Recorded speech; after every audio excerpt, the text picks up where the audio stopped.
Good morning. Good morning, everybody. Welcome to the channel. My name is Jonathan. If you don't know what I do, I'm an electrician by trade. Right now I'm headed out to a service call that I will be doing with another coworker of mine. But today's topic, or I guess call it tip of the day, or I just make a conversation about it, is estimates. Okay? What are the estimates? Right. So, when doing an estimate, whether the customer wants like a light fixture installed in the ceiling, maybe they don't have a ceiling light fixture in their living room or bedroom, or maybe they want to put an electric dryer or electric stove, or they want to put a dedicated outlets or conventional outlets for appliances, certain appliances in the kitchen or in the bathroom. When doing estimates, you want to take a very good look around at where exactly, obviously they're going to give you a location where they want an outlet or a switch or a light fixture, but you also want to look at the integrity and structure of the home or the tenant's apartment. Recently, now I'm not going to say any names. I did a job that was estimated for 3 days, and everything was going fine. The only thing was, obviously, you guys probably saw the video recently about the electric dryer and stove. Today we're not going back to that. We're supposed to go today, like around 12 noon. I have a first call to do some LED cove lights for someone downtown, for a customer downtown in Manhattan, and then I had to stop and let another guy take over, who's going to be working with me today, a coworker of mine, and basically just go over back to that job and finish up and landing the wires into the breakers and terminating and so forth and get them working. That didn't happen because there is a shortage of 2020 breakers. That basically it's just a shortage of manufacturing those. Usually we use those to make space in panels, move around some wires and circuits. That way we can add additional circuit breaker or circuit. So, in any case, we're not going today because we couldn't find those breakers. They're not really available. We have to wait until they come back in stock for the supply houses we've been calling. So there's a shortage, believe it or not, here in New York City, or maybe elsewhere as well. I'm not sure which state you may live in or what have you, but there is a shortage of those type of breakers. And obviously we checked almost every Home Depot we can find. They don't have any more in stock. They ordered whatever, right? And other supply houses. So anyways, back to it. Back to estimates. So I finished. You saw the video. I chased out the walls. I ran the wires. The only thing that the previous electrician before me that estimated it was, he estimated okay, but there were two things he neglected to check. One, the panel. Whenever you're doing an estimate, especially when you're doing electrical, you want to check the panel. If you're going to add circuits, you want to make sure you have room in the existing panel and make sure that, hey, I got room, there's spare spaces, we can definitely put in that circuit.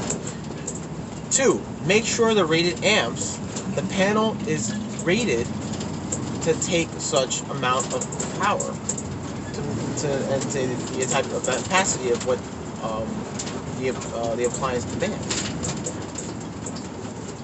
Three, when you figured that part out, make sure you have the proper equipment, such as breakers. As I said, this individual didn't check the panel. He just saw that there's blank breaker blanks on them, and he said, okay, yeah, there's space. When in reality, when I opened up the panel, the gut cover, when I opened up the panel cover and then the gut cover, I saw that those spaces were occupied. There were no breakers. It was a main lug block. So basically, it was taking up all 6 spaces to bring in the main feeders to energize the panel. No bueno. So now we have to look for 2020 breakers, twin breakers. We need 4 to put in to replace. That way we have the extra space. We can make the amount of space for the 30 amp and 30 amp 2 pole and a 50 amp 2 pole for the laundry and the stove circuit. Okay, so now always check for that, guys. When you're doing estimates for electric, if you're an electrician doing estimates, check the panel. If make sure you got space. Make sure you have an opening where you can come in and say, okay, yeah, I can land my wires here. I have the space. I can put in those breakers there. No problem. The rated amps are fine. This panel can take it. Once you've got that, you can continue and proceed off how you're going to run the wires. What path you're going to take. So, to that point, with that being said, actually, the original estimate was fine. The path was seen, chosen, done. Another thing was that when you go to do the estimate and you figured everything out, you got everything all set up, make sure if you are coming across obstacles where you're going to run a wire above a closet or in a storage closet or above a ceiling, maybe there's shelves in the way, maybe there's specific things that are in the way that are delicate, and you want the customer to, you want to be careful of the customer's property and belongings. Make sure you tell them, listen, we're going to be doing work here. If we're going to do this job, this is the path we're going to take. But you do have some items here that are in the way. So please make sure the day before we arrive, make sure this space is cleared out for our guy to work. Okay. Second thing. Okay, because we're not movers. On a previous video, I did a previous video where I explained that part, where I said, and if I'm going to do a service call, make sure the customer either moves the old appliance or the appliance out the way to go, so I can go in and repair. So once I go in, everything's out of the way, it's moved over already. I can right away work on it, right? And I'll be in and out in no time. The next thing is, if you notice, if it's a high value client or a very a high profile client or customer, they have, they live in a really fancy, expensive, luxurious apartment, or they have things there like merchandising that they collect, or artwork, or any of that type of nature that looks expensive. Or even if it's not expensive, you still want to cover it. You want to protect these things. You want to protect furniture. You want to protect any other appliances that they may have that's not being worked on. You want to use protection, plastic drop cloth, cover everything. Okay, make sure even if you're chopping or cutting through drywall, you don't want dust everywhere. You don't want it even on the floor, especially on the ground. You want to use floor protection. My advice, if it's hardwood floor, you can use paper floor protection. You get those at Home Depot for like $12.47 a kit, a pack, a roll actually. Or you can get Ramboard. Ramboard, I would use Ramboard in that situation as well, but it's light work. But if it does still require a lot of dust, I would just use the paper floor protection. Get a lot of that. Pick that up. Leave it in your truck. When it comes to carpeting, that's when I would use Ramboard. I would use Ramboard for carpets. You know, if the customer has carpeting around their apartment or home, use Ramboard. Protect that area that you're working in on the ground, on the floor. Plastic drop cloth. Use it around furniture. Use 2 layers. Plastic is very porous. Once the dust settles on that plastic, on that thin layer, it could still potentially seep through over time. So what I do is I like to protect 2 layers, sometimes 3, of plastic drop cloth. That way it takes a lot longer for the dust or any type of debris to really try to get through. Like fine dust could still get through plastic drop cloth, believe it or not. I've seen it happen. You know, the customers get really upset, even though they say, well, you know, you covered it, you protected it. 2 layers or 3. Frankly, I would choose 3. Minimum 2 layers. 2 layers are fine, but I would just be very overly protective on customers' home when I'm cutting any surfaces, and just lay out protection. If I'm working, for instance, in a ceiling, and it's plaster and lath, or it's terracotta, or and I have to chase the wall and the ceiling, or if it's drywall, use floor protection. Use plastic coverings. Protect the customer's property and their home. Okay? When even if you have floor protection all over, it doesn't mean you can still walk around with your shoes. You may have to maybe use their bathroom, and there's no floor protection leading all the way from where you work to the bathroom. You don't, or maybe you don't have enough floor protection to get there. Here's another option. Booties. Shoe coverings. Get the right size shoe coverings. Go to Home Depot. They have extra large to extra large shoe coverings if you have big feet. You're size 12 or 10 or 11. Me, I'm a size 12. I got big feet. So I can't use the regular blue shoe covering. They don't fit me. So I have to go purchase at Home Depot a large to extra large, which are fine.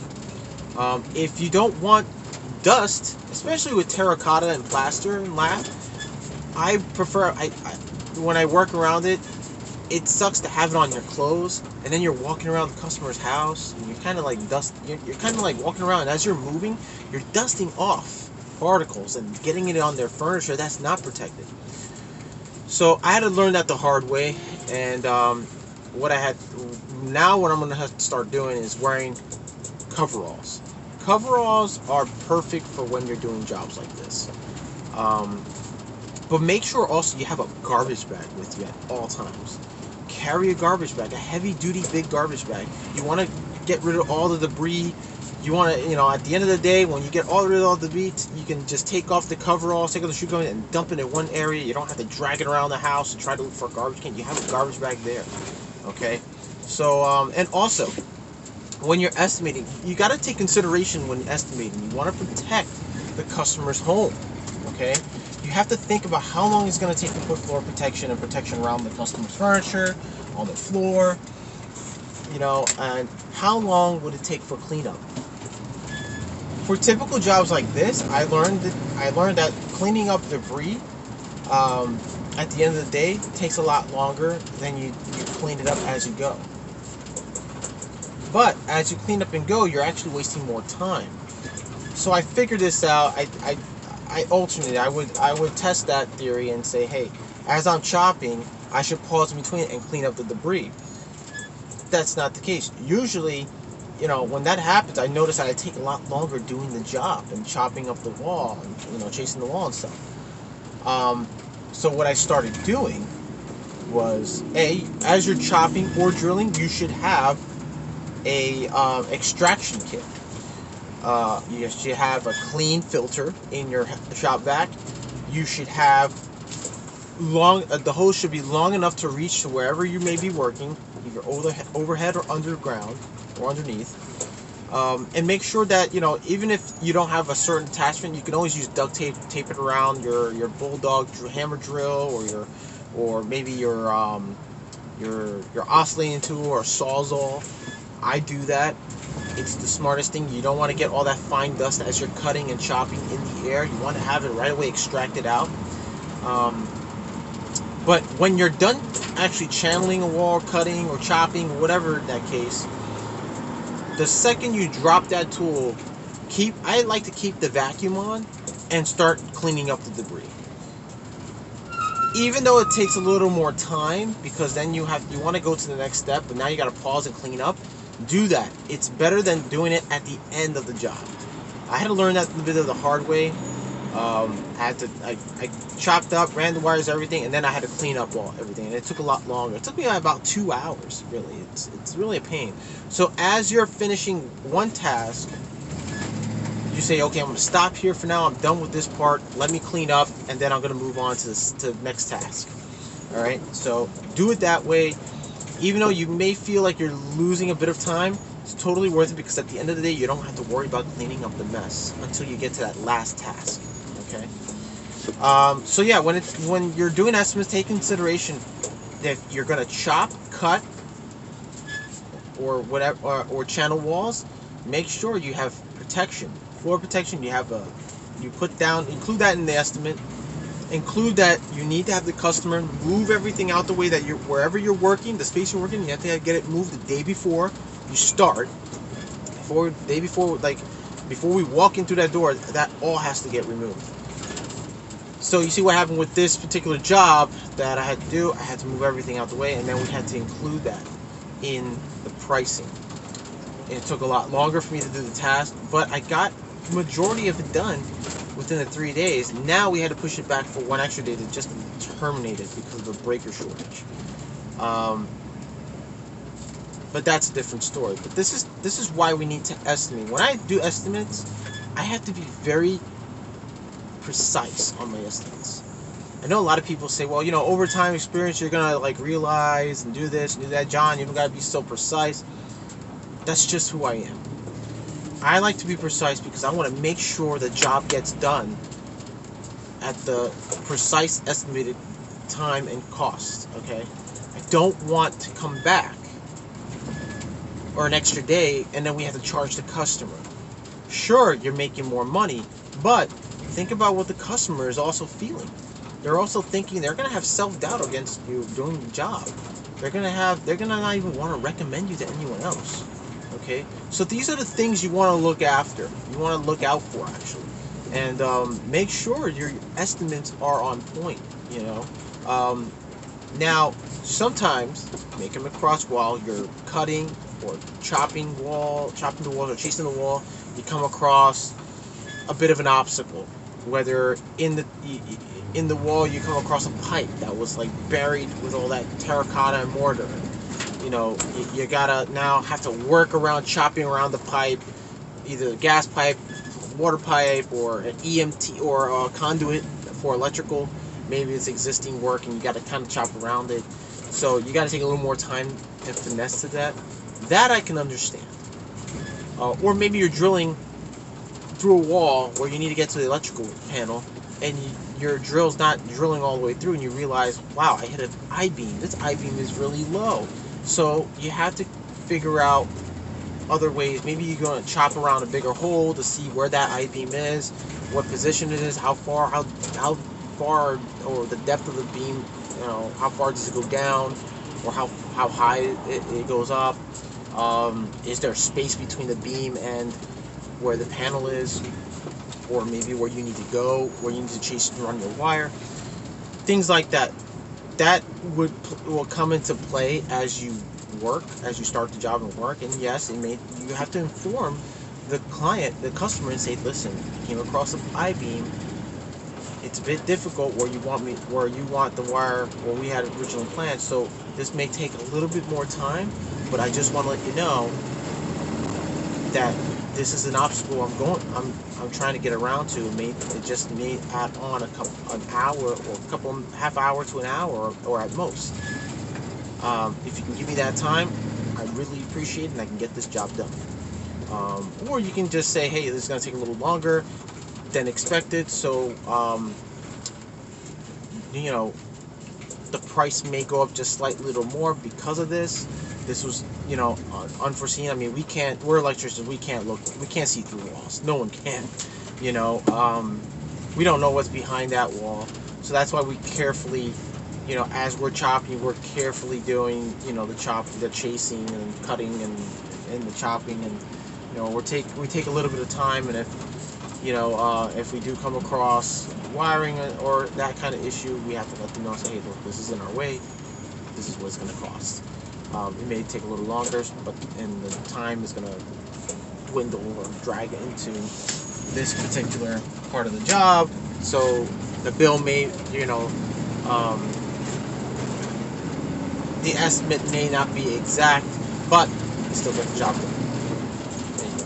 All right. So whatever the case may be, however you can handle the situation, and you know, at best inform the customer and say, hey, we got a problem. We're gonna need to figure something out. You know, come up with a backup plan or whatever the case may be. But also inform them anyway about it. You know, always inform the client what obstacles you come across as you're doing the work. Okay. So yeah, that's my tip of the day. Make sure you're, you know, floor protection and protection around furniture. It's always important. You know, I've worked with guys who just go in, cut it up. They don't vacuum. They just kind of try to sweep it up, and then you got dust all over the place, and the customer gets a little anxious and at times a little upset. So if you're gonna do that, you know, be professional, look responsible, be responsible. Okay, you want to make sure that the customer can feel comfortable that you're in their home and you're taking care of them, and you're taking care of their belongings and property. You know, you show that you care. All right, show that, you know, like, if you wouldn't want to have somebody come in your house, not put any type of protection, and you have your furniture and everything you work so hard to pay for and purchase, and have them come and put dust on it and you can never probably get up. You wouldn't like that. You get dust and then you gotta clean up after them. So take into consideration when you're doing your estimates, add protection. Protection takes about an hour to put up, sometimes 2 hours depending on the job or more. Okay? Now, if you feel that the job is a bit of a big job and you have to come up with sort of a strategy of how you're going to do it, and you got to plan out the job, and you feel like, the putting down protection is going to take longer than actually doing the job, put in for like one day for putting floor protection or protection around the house before doing the job. We'll come in one day or half a day to put floor protection down, okay? And then come in. I'm in the tunnel now. And then come in and then estimate for the amount of work that's getting done, okay? And that's all. And then, you know, put down the time that you know, at the last day, when you're done with the work, make sure you include that all protection, floor protection, will be removed the day of work completed. That's it. That's all you have to do. So keep that in mind, guys. Those of you who do know me personally, if you know, this is something that I do. Now, a lot of times, I know, some people that I work with feel like, well, you know, that's a little bit time-consuming. Customers got to pay more, this and that. Well, would you rather have me put floor protection, protect their home from dust and fine dust and debris, or have them complain later on and then try to take us to court, small claims court, for this issue, for something that either got destroyed or, you know, got ruined? Personally, if I do an estimate and it requires floor protection, depending on the job, if it's a job where I'm putting multiple light fixtures, I got to chop through all walls around certain rooms, I'm going to put in my estimate, we're going to take a day, half a day to a day, to do floor protection and protecting all furniture, and then the next day we start the job. yes, the floor protection and furniture protection is going to be included in the estimate. You're going to have to charge them for that because that is labor included. Just because we're not doing actual electrical work doesn't mean we're not doing work. We're working on protecting your home, on the customer's home. So we're going to charge them for that. We have to. And then you can estimate how long the actual work, the electrical work, starts and finishes. And when it finishes, you have to include also cleanup the same day. Removing all the plastic, removing all the floor covers, floor protection, everything. Right? So don't forget to include that in the estimate.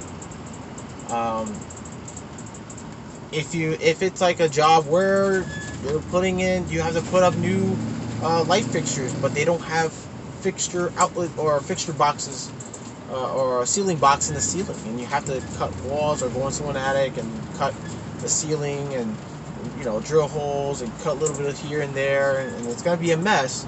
Make sure to include, like I said, protection. And if it's like multiple rooms, take that day. Estimate for like a day or two. I would normally put a day of protection. It's and if a job requires 2 men, let the customer know. If they're not able to afford to pay for 2 men and they just want 1 person to do it, you have to add additional days. For 1 man to do it is not going to take 2 days. It'll take 3, maybe 4, maybe a week, depending on how much of the workload that has to be involved in the job. All right. So, anyways, guys, that's it. I think that about sums it up. Make sure you include that. Check the panel. When you're adding additional circuits, make sure you got room in the panel. If you don't,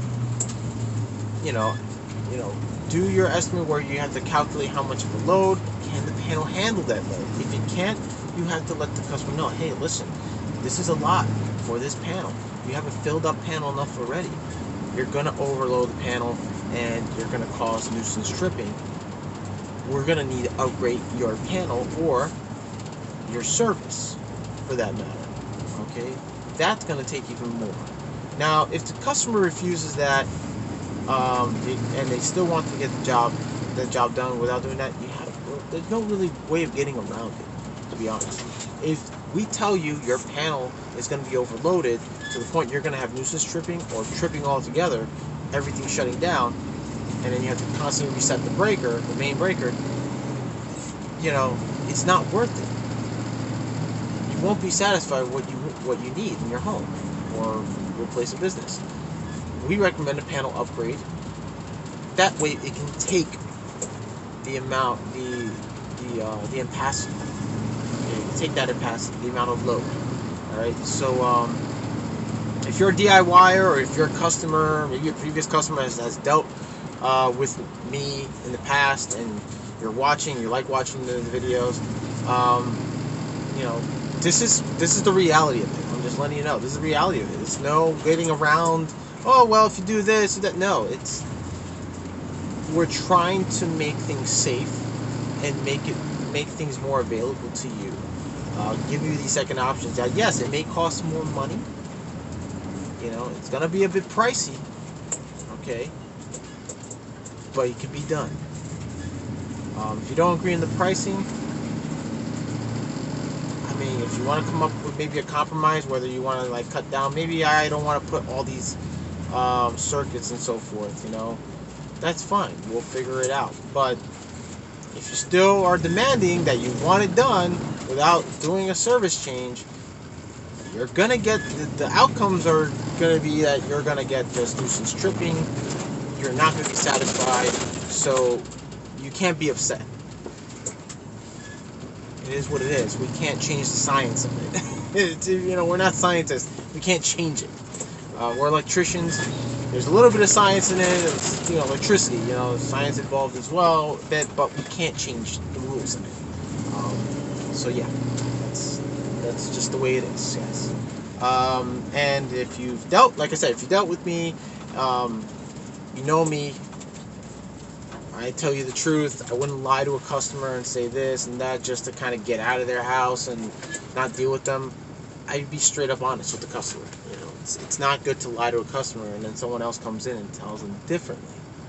Makes you look like a jackass in a sense. But yeah, that's it. So be honest and make sure you are precise with your estimates. If you come across an obstacle, let the customer know. Let them know let them know that it's going to be a little more time consuming. You may increase the time. The price may increase a little bit because of this issue. What else I was going to say?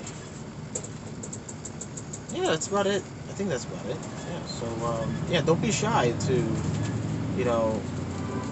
I know a lot of guys who do estimates. They want to kind of do it, and then they kind of think of the other guy or themselves and say, well, I want to get this done as fast as possible and less mess. Well, if you do it right, if you use protection, protecting furniture, floor protection, use an extraction kit like a vacuum attached to a tool, proper procedure, you can be done in and out without a mess, basically. So keep that in mind. Really keep that in mind. Include that in your estimates. Don't be shy about it. Don't forget about it, because then it's gonna bite you in the ass when you don't include it, and you're gonna have an angry customer. Trust me, you're gonna have a really upset customer, because if you don't add, let's say you don't add the protection, but another guy comes in and says, hey, you didn't move. If you even include moving furniture out the way and stuff like that, the next guy's gonna end up moving it, taking time to move all the furniture around to get it so you can work, and then taking the time to put down protection. It's gonna be costly to the customer, and the customer's gonna get upset and say, hey, the other guy that came in didn't tell me that this was gonna take this long.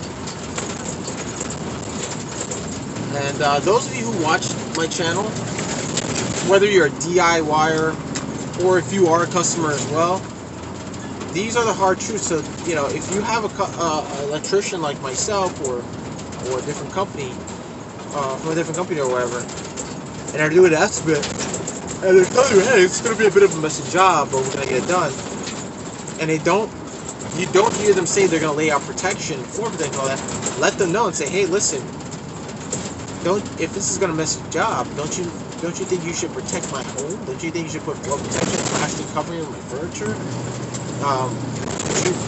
Shouldn't you include that in the estimate?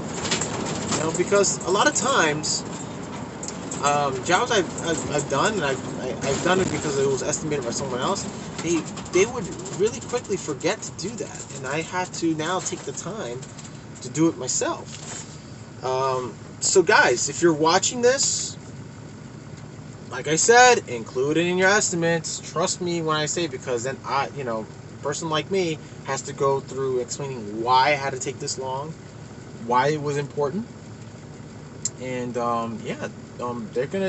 it's gonna come back to you as the estimator, that it's like, oh man, this customer's pissed off now. I screwed up.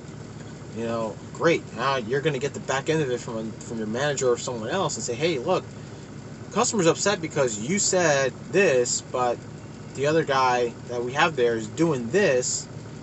He's putting out protection, he's moving furniture, and now we have to charge that customer because of that. We have to charge the extra because of the amount of time he has to do that. You didn't include that in the estimate.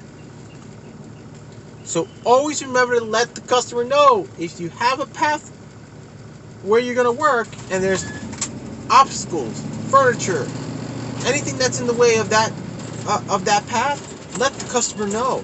Listen, day before we come in, move all this stuff out the way. Okay? We are not personal movers. I've said this in my last video about this, about how electricians, like when I would come to a customer's home on a service call, they want me to put a dryer circuit, but their existing dryer is there. They need to move it out the way. You need to move your things out the way because it's going to take more time. And now that adds on to the bill. It becomes your estimate gets a little more expensive. You know, so if you're a potential customer, here's a tip for you: make sure you move whatever's in the way when we come in. Make sure you move it out the day before the work starts, because it will be costly. Okay, make sure that we're gonna let you. We have to let you know. Hey, we're gonna put floor protector. That's gonna cost. That's the first thing we gotta do. To put floor protection at least the day before. Just like I said, when we do estimates, do that. Let the customer know we're gonna do protection. We gotta come in at least a day before the job. It'll be included in the estimate the day before. We're gonna take a day or a half a day to do the protection, and then the next day we can get started. That's it. Alright, so anyways guys, I know I rambled on. I'm repeating myself over and over again. That's what I feel like I am doing right now. Sorry. Camera a bit shaky. Sorry. Camera is a bit shaky. I'm running through cobblestone streets right now. I'm in downtown Manhattan, so let me just slow down a little bit because this is bumpy. Oh man, let's see here. Anybody? I'm gonna have to find parking around here. But anyways, guys, that's it for the tip of the day. I know this was a long video. Thanks for watching, and I'll see you guys. Hold on. I'll see you guys next time. All right. Take care. Have a great Friday. Have a good weekend. I'll see you guys Sunday. I know I was supposed to be live on Sunday last week. I will be this week. Stay tuned for that, and have a great day. Have a great weekend.